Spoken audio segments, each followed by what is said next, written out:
On the journey quitting smoking pot, getting sober, there's going to be times that come when the urges to smoke weed are just so strong, and it's so important to resist those temptations to smoke. And this is what I want to talk about in this video, because this is when a lot of people relapse. They get these intense urges to smoke weed, and if you give in to them, then you're teaching you're teaching your brain a behavior. See, our brain really just, your brain is craving this dopamine fix. There's a reason why they call dopamine. When we take a substance, our brain releases dopamine.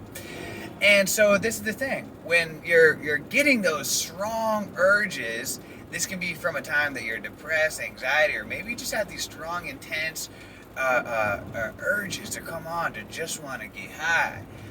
Well, your brain is just like throwing a temper tantrum like a 3-year-old. Wow, what my dopamine fix? And you've been smoking weed for many years, many decades, and if you give into it, then what you're doing is you're basically rewarding that behavior, and you're teaching your brain that, hey, all I gotta do is throw a temper tantrum, and I'll get what I want. Just like, one of the worst things you can do, if you're a parent, and I'm a parent, if you're a parent, you can relate. One of the worst things you can do, your child is throwing a temper tantrum, is to give in to them and give them exactly what they want. Because then you teach them that, hey, this works. All I got to do is be a brat, throw a temper tantrum, and then I'll get my way.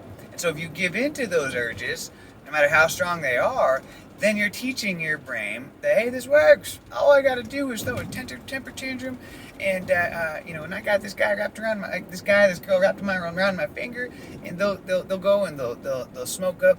Give me that fix, baby. And so you got to resist it. When you get those urges that come on, just recognize them and just say, hey, you know what? That's nice. This is, recognize it's okay. Just recognize it, and to just embrace the suffering. Know that this too shall pass, and it will. Recognize it, and just say, hey, you know what? I know you want to smoke. I know my brain. I know this is what you want, but you're not going to get it. This is not a negotiation. This is not a situation that you're gonna win. To suffer in silence is one of the most sublime feelings in the world. So embrace the suffering. Don't waste it. Extract meaning from it. One of the most powerful ways to find yourself in life is through suffering.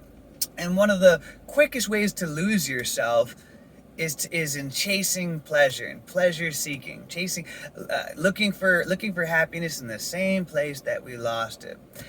And so when this happens, like I said, just recognize it. Hey, you know what? I appreciate it. You want to get high. You got the strong fix. This isn't going to happen. This is where you have to teach your mind who is boss. That your spirit is stronger than giving into pleasure seeking. This is the chance to master your emotions, and this is why this is so key. Because as you can learn to resist these urges and these temptations, this will carry over into other areas of your life as well. That if you don't replace, smoking weed with other toxic addictions as well, and you become cognizant of this and how your mind works, you will learn that you can utilize this in other areas as well. When your mind really wants to give in to pleasure seeking, that this is when you recognize it. It's okay, and this too, you teach your mind who is boss. And as you do this, you start to become a master of your emotions, because most people are a slave to their emotions. That, hey, I got anxiety, I got depression, I got this, that, so okay, I got to give in to my emotions. I got to sacrifice my dreams, my goals, my ambitions, everything, what I want because my emotions, this is what they want. They want me to get high. And so you give in to that. You're negotiating, and we can't negotiate on this. And in time, as you exercise this, you will get better.